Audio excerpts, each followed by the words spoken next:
Hello everyone, আজকে আমি আমার নিজ হাতে আমের আচার বানিয়ে তোমাদেরকে দেখাবো। ছেলেরাও পারে আমের আচার বানাতে। সবাই আমার ভিডিওটা দেখবেন, কেউ স্কিপ করবেন না। আমার ভিডিওটা সুন্দর মতো ভিডিওটা দেখবেন কীভাবে বানাতে হয়। Let's go. আমি আমগুলো আগে সিদ্ধ করে নিয়েছি যাতে প্রসেসগুলো আপনাদেরকে দেখানো যায়। আমি রসুনগুলো সুন্দর মতো আগে সুন্দর করে কুচি কুচি করে কেটে প্রসেস করে নিয়েছি। তারপর পাঁচফোড়নগুলো সুন্দর মতো চুলায় দিয়ে টেলে নিতেছি, সুন্দর মতো গরম করে এতে সরষের তেল দিয়ে দিয়েছি। এখন এটার উপরে আমি রসুনগুলো দিয়ে দিব সুন্দর মতো। রসুনগুলো এখন দিয়ে দিতেছি। গরম তেল হয়ে গেছে, গরম তেলের উপরে আমি সুন্দর মতো রসুনগুলো সবগুলো দিয়ে দিতেছি। রসুনগুলো গরম হইতেছে, জালটা একটু বাড়িয়ে দিলাম। এখন সুন্দর মতো এটাকে লাড়বো ভালো মতো লেড়ে এটাকে সুন্দর মতো গরম করে নেব। ছেলেরাও পারে কিনে দেখেন। অবশ্যই যে কোনো কাজ কোনো কিছু ছোটো নয়। মেয়েদের কাজ ছেলেরাও পারে অথবা ছেলেদের কাজ মেয়েরাও পারে। ইনশাল্লাহ সেটা আপনাদের আজকে দেখানোর জন্যই এই ভিডিওটা করা। মরিচগুলো দিয়ে দিলাম। শুকনো মরিচ দিয়ে গেলে একটু ঝালটা হবে মোটামুটি। সব একটু দেখেন, এগুলো কত সুন্দর গরম হয়ে গেছে, ফেনা হয়ে গেছে গরম হইতে হইতে। এখন এটাকে আমি লাড়বো সুন্দর মতো লেড়ে এটাকে একটু ভালো মতো গরম করে। ভিতরে রসুন আছে, মরিচ আছে, সুন্দর মতো লেড়ে দিচ্ছি যাতে রসুনটা ভালো মতো ভাজা হয় এবং মরিচগুলো সুন্দর মতো ওটার সাথে মিশে যায়, এই জন্য লাড়তেছি। আজকে আমার ভিডিওটা করাটার কারণটাই হলো ছেলেরাও বানাতে পারে, এমন কোনো কাজ নেই যে না পারে। তাই আজকে আপনাদেরকে ভিডিওটা দেখানোর জন্যই আজকে করলাম।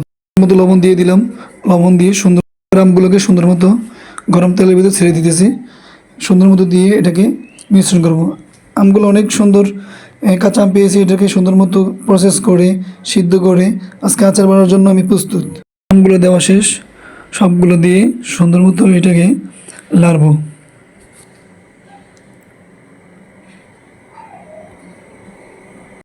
এমন লাড়বো আজকে লাড়তে লাড়তে এটার স্বাদ বের করে ছাড়বো।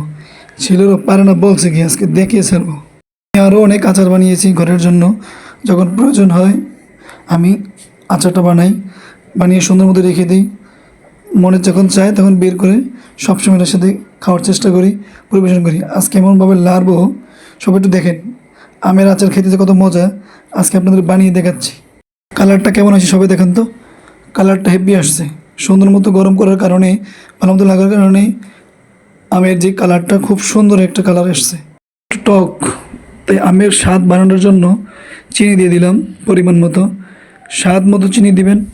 যার যেই ছেলেরা বানাতে ইচ্ছুক হয় আমার ভিডিও দেখে নিজেরও চেষ্টা করবেন বানানোর জন্য। অবশ্যই পারবেন না এমন কোনো কাজ নেই। দেখেন আমি স্বাদ মতো চিনি দিয়ে দিলাম খুব সুন্দর মতো, যাতে এটা স্বাদ পরিপূর্ণ হয়। চিনি দিয়ে এখন এটাকে লাড়বো, লেড়ে এটা সুন্দর মতো করে তেলটাকে মিশ্রণ করব। যার যেরকম স্বাদ প্রয়োজন সেই অনুযায়ী চিনি দিবেন, লবণ সেরকম দেবেন। এটা একটু পরিপূর্ণ আসার জন্য একটু শুকনো মরিচ দিয়ে দিলাম। শুকনো মরিচ দিয়ে দিলে একটু কালারটা সুন্দর দেখাবে, একটু স্বাদ ঝালটা ভালো হবে। আমি যে শুকনো মরিচটা দিয়েছি সেটা হয় না, এবং গুঁড়া মরিচ দিয়ে দিয়েছি যাতে স্বাদটা একটু পরিপূর্ণ হয়। এখন আচারের ভালো ফ্লেভারের জন্য, ভালো স্বাদের জন্য পাঁচফোড়ন দিব। এখন পাঁচফোড়নটা দেওয়া হয়নি, এখন পাঁচফোড়নটা দিয়ে লাড়বো। পাঁচফোড়ন দিলেই আপনার আচারের স্বাদটা ফিরে আসে। পাঁচফোড়নটা দিয়ে সুন্দর মতো এটাকে লাড়লেই স্বাদটা ফিরে আসবে, তারপরেই প্রসেসটা হয়ে যাবে। আমার আচারটা তৈরির শেষ পর্যায়ে। দেখেন সুন্দর এটা গরম হয়ে গেছে, আচারটা পরিবেশন হয়ে গেছে। এটাকে লাড়লে সুন্দর মতো স্বাদ আসবে, কালারটা ফিরে আসবে।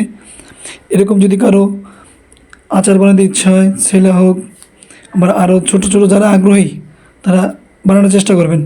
কোনো কাজ ছোট নয়, আচার বানানো কঠিন কিছুই নয়। মেয়েরা যদি পারে অবশ্যই ছেলেরা পারবে। সবাই আমার ভিডিওটা ভালো লাগলে লাইক, কমেন্ট, শেয়ার এবং সাবস্ক্রাইব। আচার বানিয়েছি নিজ হাতে। আচারটা কেমন হয়েছে দেখেন। এই যে নিজ হাতে বানিয়েছি, মজাটা কেমন হবে। ছেলেরাও পারে বানাতে, কি ঠিক বলছি না?